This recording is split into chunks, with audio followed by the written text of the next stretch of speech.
Today we're gonna process aluminum part. First one, check the size of the material. It meets the requirements. The propellant is good. The heat is also good. And the total height is also good. So we are clear with the material. Now, because this is aluminum, I want to change my replacement cutter to aluminum cutter.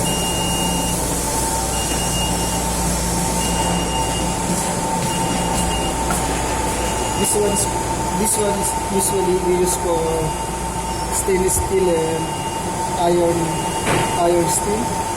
So I have to change it.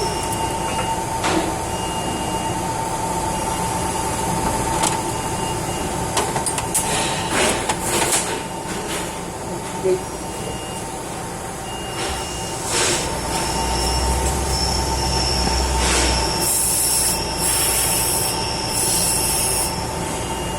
Clean it, remove the dust.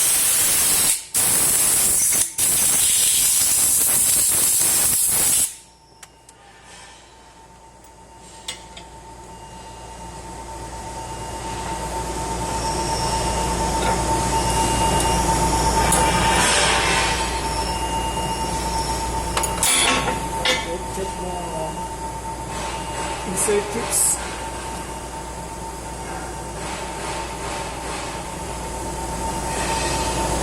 So good. So I have to put it on the machine.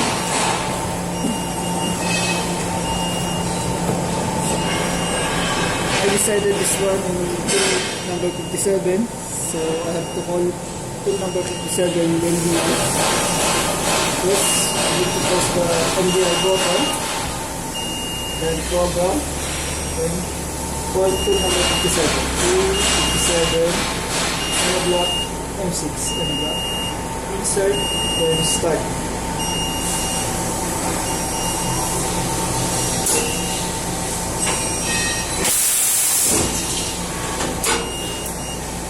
After that, I have to clean the tapered shaft with this cleaner and a clean cloth.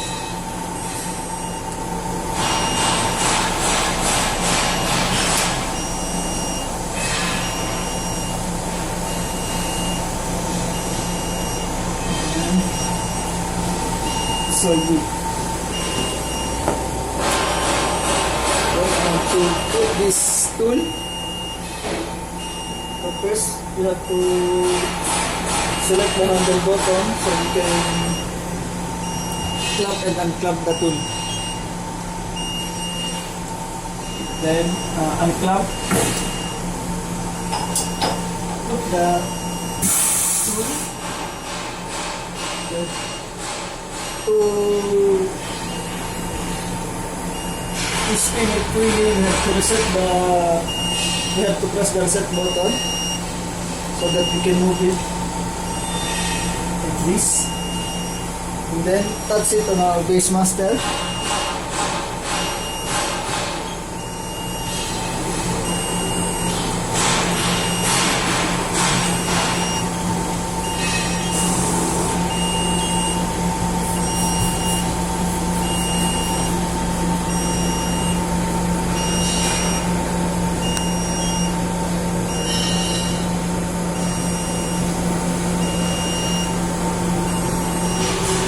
Then go to the offset setting. Then press input copy. Then execute. You will see that the value had changed already. You can see it here. The previous one is 114.421. Now it became 124.481. After that, I have to move the tool manually. Then for faster movement, I usually use zero return.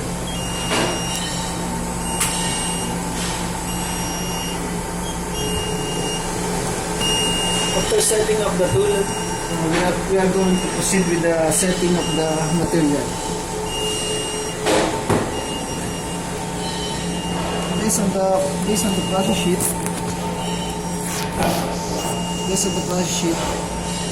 we are going to set the material in this position using the vise.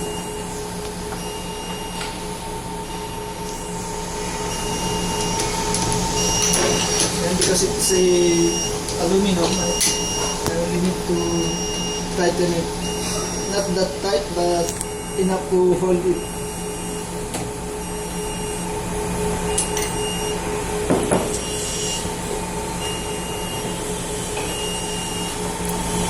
And make sure you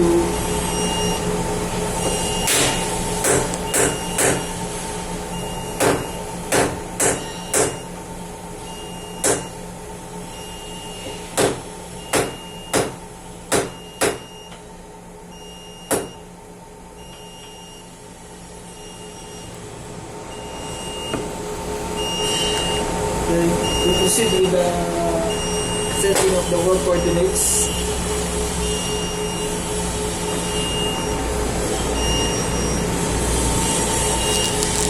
So usually we use this kind of sensor, which is also a reference tool.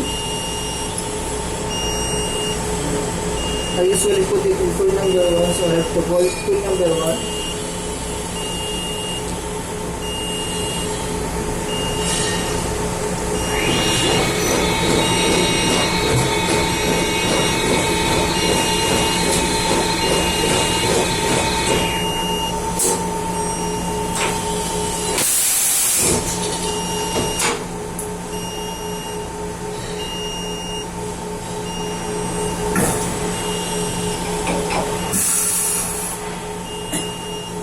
So based on the drawing, my reference point would be here. So doing that, I have to touch the sensor here and here to get the center of the material, and then I have to touch it here and move the exact value from here to here, and again move at least 2.2 mm, so we can have an allowance here that will be cut.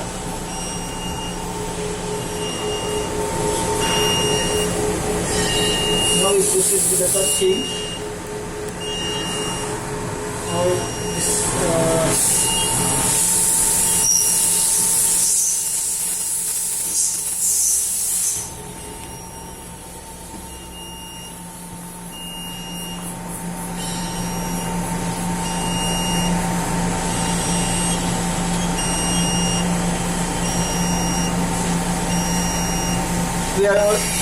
we are actually doing a manual probing.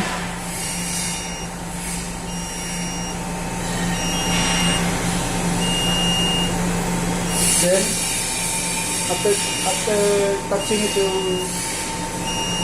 that side, we are going to proceed to the offset. Press the offset button, then work offset. Then based on the program, we are going to use G54.1 P1. So I have to set the coordinate in Y. All I have to do is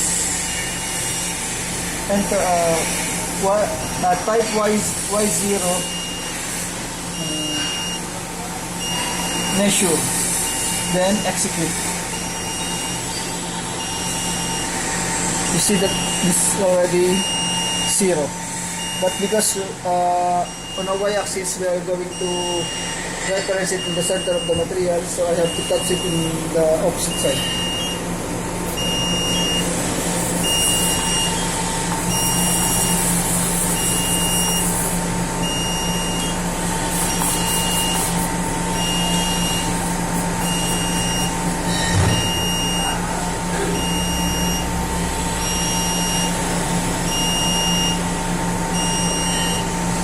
Then now we have the we get the value, relative value of 94.56.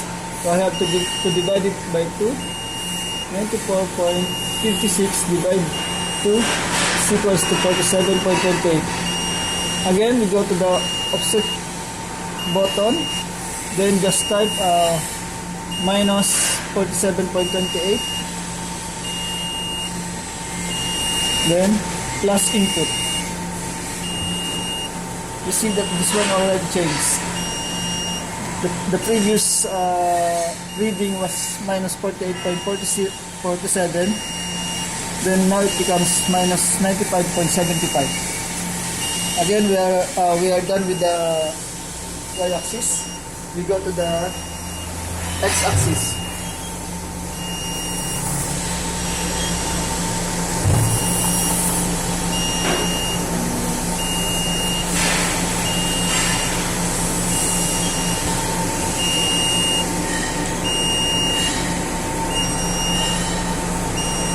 So I have to touch it here.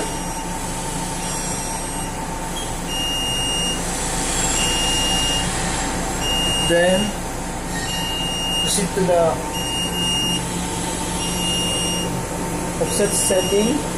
Then just type x0, measure, then execute.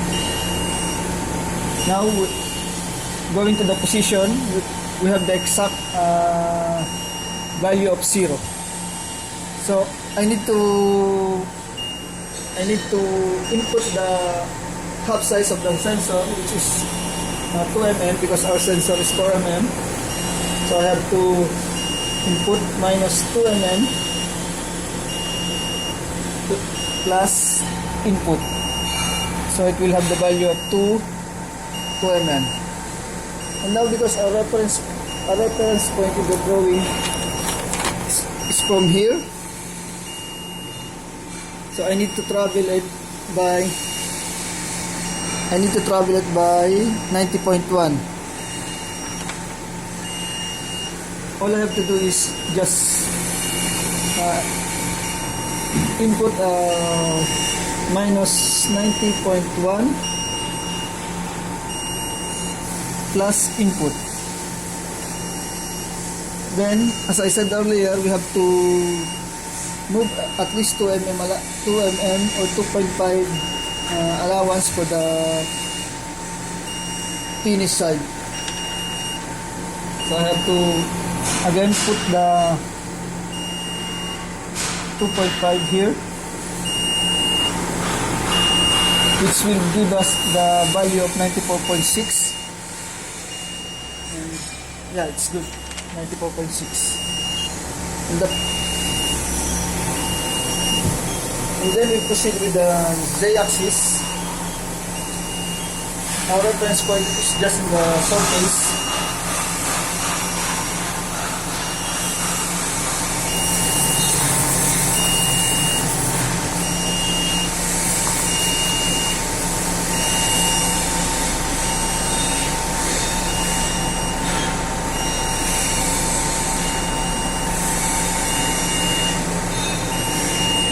Then we go to the offset, Z. We have to input the value of the reference tool, which is 210.62. Then measure, execute. Now we have the value of 210.62. The 210.62 is actually from the tip of the sensor up to this point.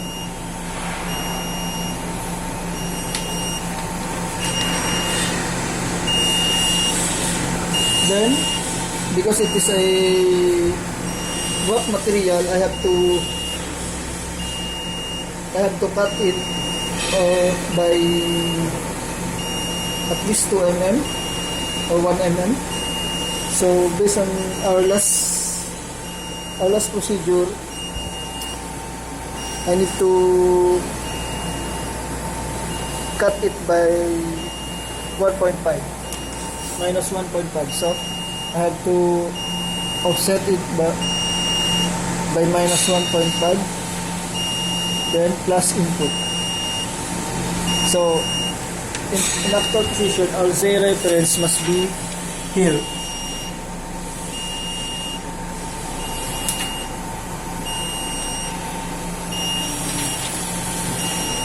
Then after proving, you have to do the dry run test.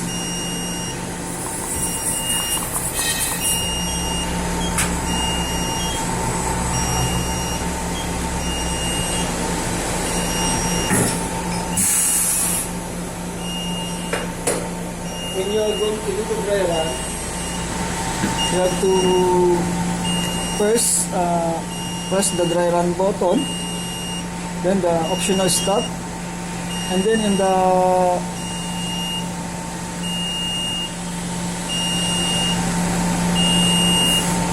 on the exact position, I need to put 100 mm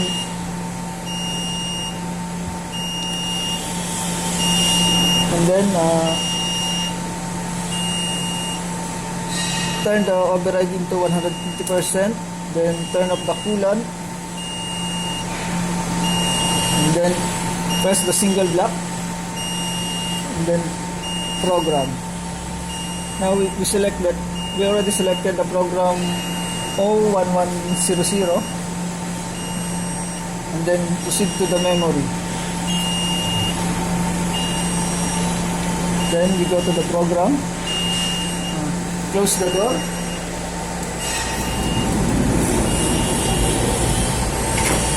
and then start the I don't know if you can see it, but I don't know if you can see it in the video, but I can see it here.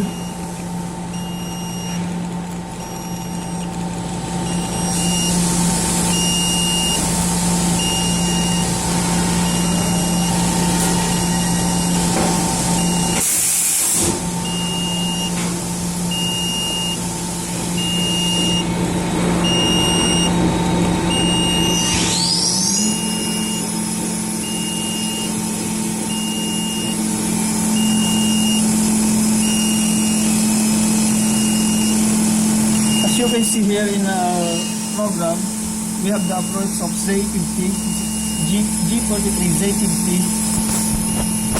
So we can double check it by just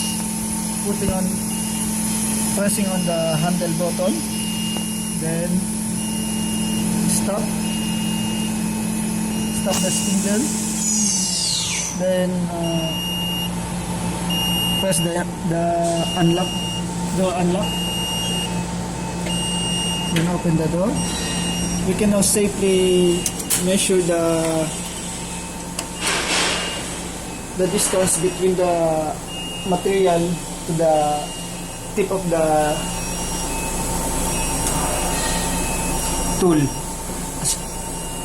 As you can see, we are reading it 148. Why? Because earlier we have put minus 2 mm in the material, so it is actually from here to the tip of the material. But since we cannot measure it, we just measure it from the top,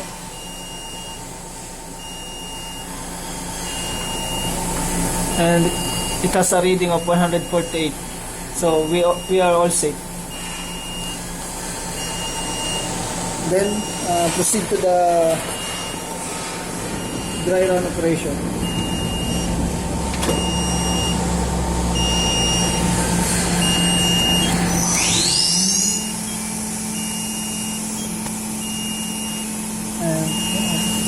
And that's it for the dry run. Thank you.